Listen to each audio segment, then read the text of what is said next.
Hello everybody, Hamer back with another Mission Impossible episode review. I'm moving onward and upward. Now I'm doing Season 7, Episode 10, which is called Ultimatum. This one starts with a couple, Jerry Cooper and his wife Adele, pulling up to a building where Jerome, goes down into the drain area and opens up a pipe. Contained within it is a bomb, to which Jerry attaches a timer and sets it for about 6 days from now.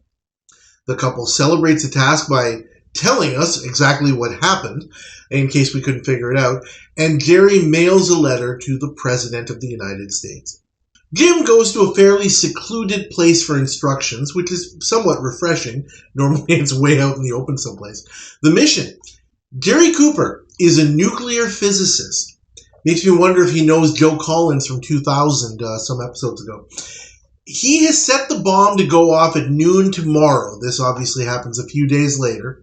Unless the president replaces several elected officials and reverses some foreign policy. The IMF must locate and disarm the bomb before it kills millions. In the apartment scene, the IMF discusses that the target will have to be a large city on the West Coast in order to have the desired effect, and that Cooper will contact an accomplice to disarm the bomb when his demands are met. Jim tells us that they've got 15 and a half hours. Adele looks outside her front door to see the fairly obvious surveillance outside as the Coopers have breakfast. The IMF have prepared a very elaborate war room with layouts and communications with all major cities on the West Coast, and a fellow named Jack calls Cooper as a presidential aide to tell him to come to the Western White House to meet with the president. Cooper leaves with a gun hidden in his sock, and Adele says that she expects him to call her by 10 o'clock to tell her that everything is going okay, because anything could happen. They're expecting tricks. 3.5 hours left, it's 8:30. Cooper heads off on a fairly deserted road, his car having been bugged by the IMF so they can have him hear a news bulletin about a man and woman who attempted a massive robbery and are on the run, having shot some police and security guards. Cooper approaches a gas station where Willie activates a device that causes Cooper's radiator hose to burst, forcing him to stop to get it fixed. Willie offers him some coffee inside the station store, and the IMF get police to set up a roadblock around the station to cordon the area off. Willie stalls the fix, and Cooper gets impatient as the clock approaches 10, the time of his meeting. The next bulletin tells Cooper the pleasant news that the president has summoned many senior politicians to a meeting. Just then, fugitives Jim and Mimi arrive at the station, holding Cooper and Willie at gunpoint, waiting for a friend who'll pick them up at 11, to Cooper's chagrin. It's after 10, and Adele is concerned that Jerry hasn't called. A grocery delivery arrives, and Adele ominously grabs a fireplace shovel, which she uses to knock out the delivery man, take his outfit, and head out in his van. She calls a guy named Morgan to go and find Jerry, and another guy named Rogers, who is the one waiting for the call to disarm the bomb, but no one has any news. Cooper tells the fugitives he needs to make a phone call, but Jim, of course, stops him.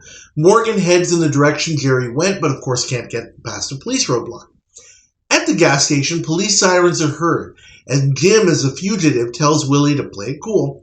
The officer tells Willie they're looking for Cooper, for Jerry's benefit, and somehow or other Morgan is able to approach the gas station. He's gotten around the roadblock, and sees a police car heading away. Through binoculars, he sees the fugitives and the dejected Jerry inside. Morgan calls Adele, who tells him to do whatever he has to do to protect their plan, even eliminate Jerry if there's a chance he'll talk and ruin it. Jerry seizes an opportunity and pulls out his gun, demanding that Mimi call an operator and tell the president that Jerome Cooper wants to talk to him. Jim disarms him, but Mimi convinces him to let Cooper make his call. There could be a lot of money in it for them. He's obviously rich. Cooper makes a call, saying just, "It's all right," and the IMF trace the call to Rogers' office. So Barney sends police there to follow him. However, Adele shoots Rogers as he leaves his building, and the time is now 11:07. Barney laments that there is no trace of the bomb in the immediate area, no sign of radioactivity, and there's no time to conduct a more exhaustive search. The only thing they've learned is that the bomb is definitely in Los Angeles. Jim summons Barney for their helicopter pickup, and Dave is told to put out a bulletin for Cooper to hear about Rogers' death. Back at this gas station, Morgan takes up a spot within shooting distance, watching as Mimi holds Cooper inside, while Jim and Willie look at his car for some reason, which I don't understand. The news about Rogers is heard, and Cooper tells Jim what he's done and what will happen in 41 minutes if he doesn't disarm his bomb. Jim asks him how he knows it's not just a trick, that they're not just lying to him. And Cooper reveals that there's a secondary device that also needs to be deactivated, which no one else would find. The IMF realize they've got to get Cooper to Los Angeles quickly, and Jim heads outside to look for the copter, spotting the reflection of Morgan's sniper sight and narrowly avoiding getting himself and Cooper shot. Cooper thinks it's police shooting at the fugitives. The IMF obviously knows better, but can't say anything. It's 11:28 now. Jim tells Willie to make a break for it so that Jim can shoot him as Barney approaches the station. Willie is shot, and when Jim and Cooper go back inside, it gives Willie a chance to warn Barney, give him some time to take out the sniper. Jim daringly heads outside to take shots at Morgan so that Willie can approach him, and Morgan has Jim in his sights, but fortunately Willie gets him, takes him out from behind, and knocks him out. Barney arrives and Cooper boards the copter with the fugitives. Back to LA they head, with time counting down. Cooper directs him to land on the roof of City Hall, and it's 11:55 as he heads down with Jim and Mimi. Suddenly a wild Adele appears and starts shooting at them. Jim is able to hit her in the shoulder, because either you kill somebody or you hit them in the shoulder. That's just how it is. And tells Mimi to stay with her, while Cooper reaches the bomb at 11:59, and since this is a TV show, disarms it with a few seconds left. Jerry celebrates his triumph. He's the king of the world, but then he hears Adele laughing at him as a myriad of police show up to arrest the bad guys. Mission accomplished. Wow, this is really a breath of fresh air for season 7. I'm going to give this episode a grade of a B+, which is, wow, compared to the C's and D's I've given out. There haven't been many C's, I don't think, I've given out so far this season. Like I said, really, really, really refreshing. Starting with the good. Obviously, the best thing about this episode, there's no question. Madeleine Roux as Adele is fantastic. She is the MVP of this episode, hands down. And interestingly, I didn't think about her like this before, but Adele is an incidental character. I love those, and she definitely qualifies here. Now, she's not the kind of incidental character that we are necessarily rooting for, like Gabby back in Hunted, or even Lois Stoner in Encounter, but she is an incidental character. And I think one thing that I maybe didn't stress as much about incidental characters when we were talking about them before is that, generally speaking, the incidental character tends to have a subplot that's actually more interesting or more engaging than the main plot. And that's definitely the case here. You know, forget about Jerry Cooper and his bomb. I want to see more of Adele. That's what I was feeling in this one. A wonderful character to interject some action into the otherwise kind of, what would otherwise be a very, very cookie cutter and ordinary plot. The action at the gas station, and I'll talk a little bit about this later, is really just not as interesting at all as what she does. It definitely seems to me like Adele is more of the zealous of the two, between herself and her husband, about their cause. And I wish it had come across a little bit stronger. We see Adele do things and say things which do bring that across. And I know that in the past I've complained sometimes when the writers or the producers, talk about things too much instead of kind of demonstrating them. So I know I can't have it both ways here. and Adele does definitely do some things. She shoots Fred Rogers because, she thinks it's a trick and he's leaving his building to go and disarm the bomb. But, she knows that something is off. She tells Morgan that, even if you have to shoot Jerry, go ahead and do it. The plan is more important. The cause is more important. So that does come across.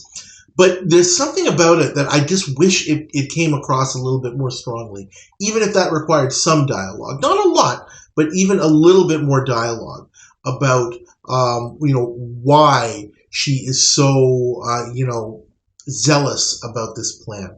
I'll have a little bit more to say about that afterwards, too. It actually took me a little bit of time to unravel and understand, because as I was thinking it through, I said, wait a minute. Why does Adele shoot Rogers when he exits the building?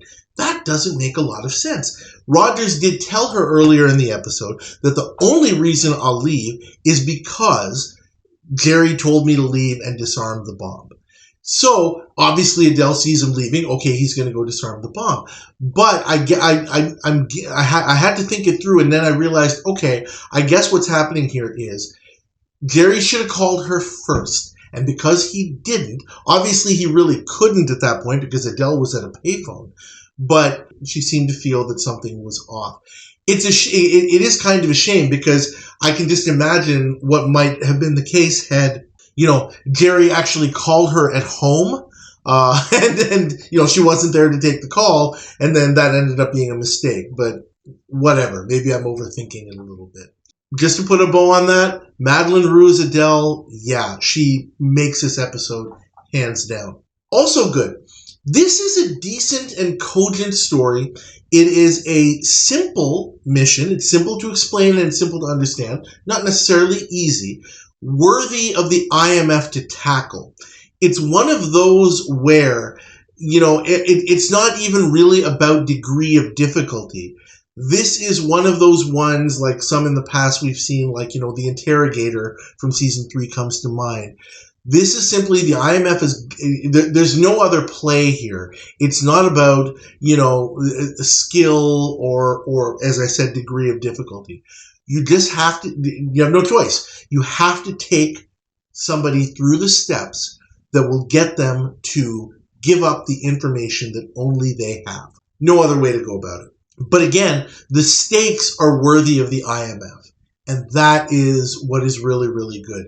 The Interrogator is a perfect example of that, right? There's going to be a nuclear attack on the United States. Well, no choice. We have to call in the IMF to stop it. We can't take any chances.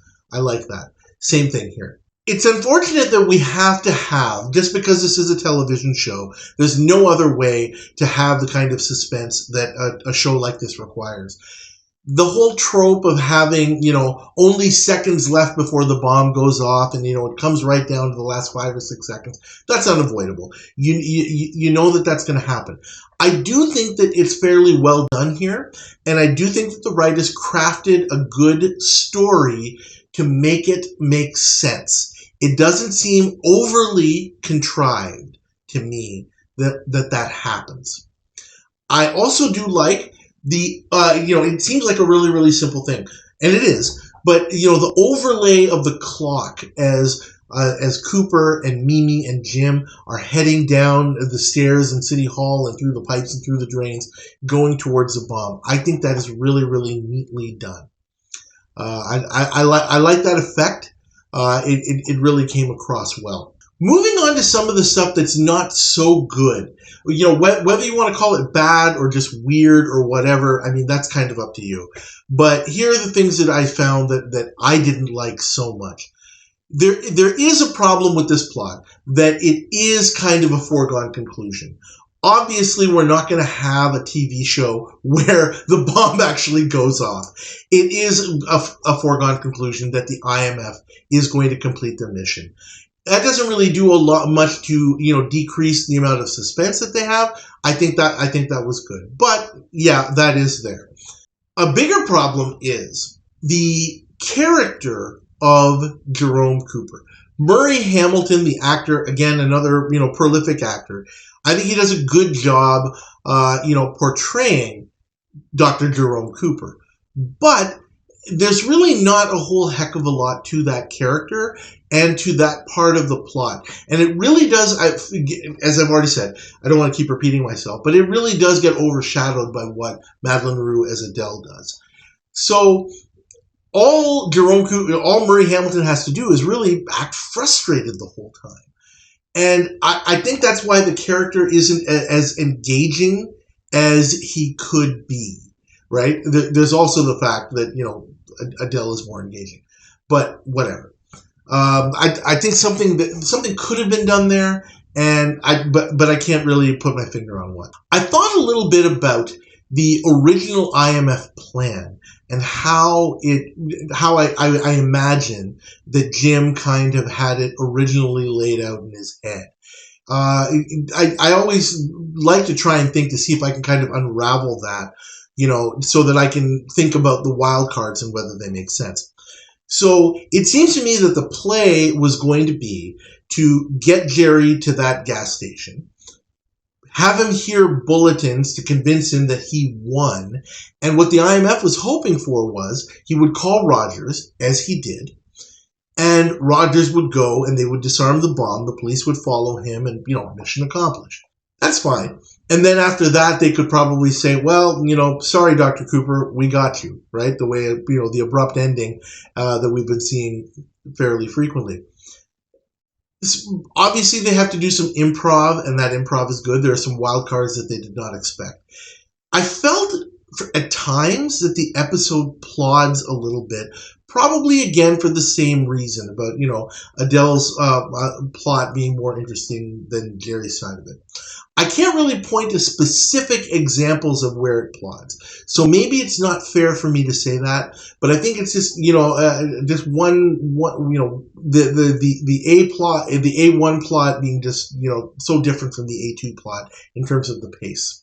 Maybe that's what I'm feeling. Also, I felt at first that there was a problem, Morgan, the character of Morgan, who goes after Jerry and starts shooting at the IMF. He manages to get around the IMF roadblock. Similar to what happened with the character in TOD5, a few episodes ago, if you remember that. The IMF set up a roadblock, to stymie a couple of the characters, and a guy ended up going completely around it and got the jump on another character. This time, it's a little bit more excusable because of the time pressure. The IMF doesn't have time to completely cordon off the entire area. They had a little bit more time to prepare in the TOD5 episode, so I think that one was significantly more lame. But it's not a huge thing here. I'm not going to take it to task really for that. There's some weirdness towards the end. Not that the ending is bad, other than the fact that, it is a foregone conclusion and it is somewhat formulaic. When Cooper gets in the copter, Barney arrives, and Barney, he gets in the front seat and sits next to Barney. And Barney says nothing. Jim and Mimi get in the back seat. Shouldn't Barney say, who's this guy? Why do we have an extra passenger? Something like that. Barney just lets him get in and asks, where are we going? As if he's been told what's happening. Now, obviously, Barney Collier should know what's happening. He knows exactly what's happening. But Richie the pilot, Barney as Richie, shouldn't have that information. That, frankly, I would have thought that would tip Jerry off that, hey, what's going on here? I don't know you, you don't know me. You're not asking any questions, like what's up with that? Maybe it's just a pressure of, we don't have time for questions right now or something like that. But, that struck me as kind of a little bit odd. I've spoken about Madeline Rue as Adele. She spells her name Madlyn. Interestingly, Mimi's character in this episode is also Madeline Royce. We don't know how she spells it. I found that kind of interesting. Her name is Madeline, and the actress who plays Adele is also Madeline. I'm not sure why they did that, but whatever. Also, this is Barbara Anderson's last episode. All of her episodes were obviously shot, in sequence. the episodes are aired out of sequence for season 7 for reasons which are really, really not clear to me. I don't know whether it was to obfuscate the fact that, Linda Day George was pregnant. Maybe, she wanted to protect her privacy a little bit or whatever. No clue there. But this is the last, unfortunately, we're going to see of Barbara Anderson. And I think that she's actually done quite a good job in her role as Mimi Davis. That's how I feel. Quality addition to the show, a la Lee Merriweather back in season 4. Some other interesting notes. The phone number that the IMF get for Frederick Rogers' office that Cooper calls is a number that we've seen before. 213 area code, which is Los Angeles, 749-1190. Now, I remember that phone number because I pointed it out in the season 6 episode Bag Woman, where it was actually used for 2 different purposes, and I pointed that out in a nit in the episode. There it is again. So I think it must have been a phone number that was associated with Paramount Studios, probably a number that they had, so that in case anybody decided to call it, it would go to Paramount Studios and they could deal with it rather than bothering somebody. Today, that number belongs to a whole different company. The last point, the letter that was sent by Cooper to the President of the United States. In this episode, we only see it briefly. And obviously in 1972, it would have been nearly impossible, pun intended, for anybody to have actually, read it completely, because it's only on the screen for, half a second. Now, of course, even in the 80s, you could have, VCR'd the episode if it aired or something like that. And now, of course, you can freeze frame it and read it actually pretty easily. This episode aired in November of 1972. Richard Nixon was the president. He had just actually been reelected. This episode aired right around Election Day of 1972. And if you actually look at the letter, interestingly enough, it's pretty clear that the cause that the Coopers and their associates are kind of fighting for with the U.S. government is getting the president, who was at that time Richard Nixon, to resign. And also to get, they allude to some foreign policy changes that must be done right away. That's part of their demands. And those foreign policy changes from the letter, it seems pretty clear if you read between the lines a little bit, that foreign policy change is to get the United States out of Vietnam right away. Some of the names on that list are of the people that they're demanding resignations for are apparently real people who were in the government at the time, and some of whom were even implicated in the Watergate scandal. And again, in 1972, at the time, nobody would have been able to see that from the half second or so that it was shown. But clearly, somebody wrote up that letter, which I think is really, really interesting. I did a little bit more digging about that because there was this talk about a thing called the Western White House. And I said to myself, I've never, ever really heard of the Western White House. But apparently it actually was a thing. It was one of President Nixon's actual residences, and it's in a city called San Clemente, about 90 minutes from downtown Los Angeles. Now I am sure that all the area surrounding this place, which is now referred to as La Casa Pacifica, I looked it up, you can find it on Wikipedia. La Casa Pacifica was referred to as a Western White House there because, Nixon would spend time there. And as I was saying, all that area is probably urbanized right now. But even then, at the time, I can't imagine realistically that you would have had to take what seemed to be the equivalent of desert back roads, or with mountains and hills and things like that. This is pretty near the coast. San Clemente is quite near the Pacific coast. So it seems rather inaccurate if that is where Cooper is going, that, you would see that kind of scenery there. Proper way to get to it would be to go down I-5 from Los Angeles towards San Diego for an hour, hour and a half, and then kind of turn off. Now, maybe at the time, this is 1972, 50 years ago, maybe it wasn't quite as developed as it is today. I would love to hear from anybody who lives in Southern California and, maybe can think back to that time.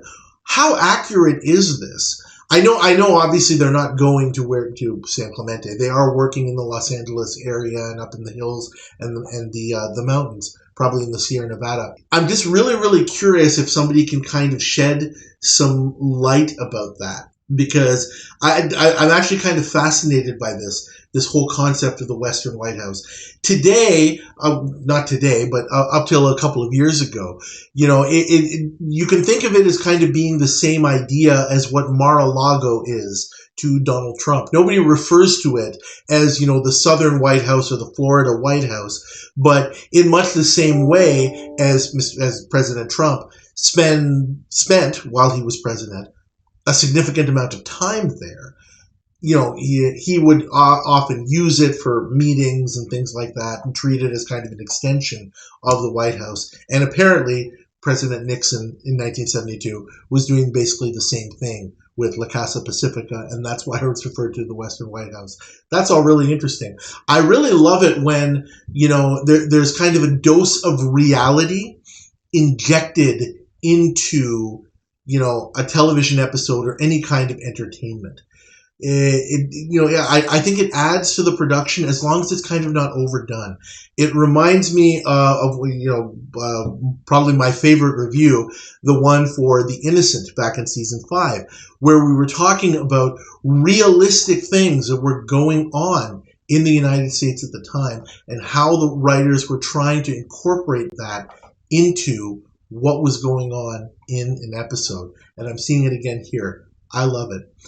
That's why I give this episode a grade of a B+. It does have some problems. The story has a little bit of imbalance in it. I've already mentioned some of the problems there, but I'm definitely satisfied with my grade of a B+ for this one. And I'll leave it at that. Thank you guys, as always, for watching. I really, really enjoyed reviewing this one. I'm glad to see that we're about halfway through season 7. We've had some clunkers and we've had some episodes that were not very good. We're coming up with a few better ones over the next bunch, and I'm really, really looking forward to talking about those ones, and I will be doing that very, very soon. Please like this episode review. Please subscribe to the channel if you haven't already, and please leave your comments. Very much looking forward to it. And again, for those of you who are in Southern California and can remember this time, I would love to hear some details about some of the stuff that I mentioned about that area of San Clemente. Thank you guys again, and I'll see you next time.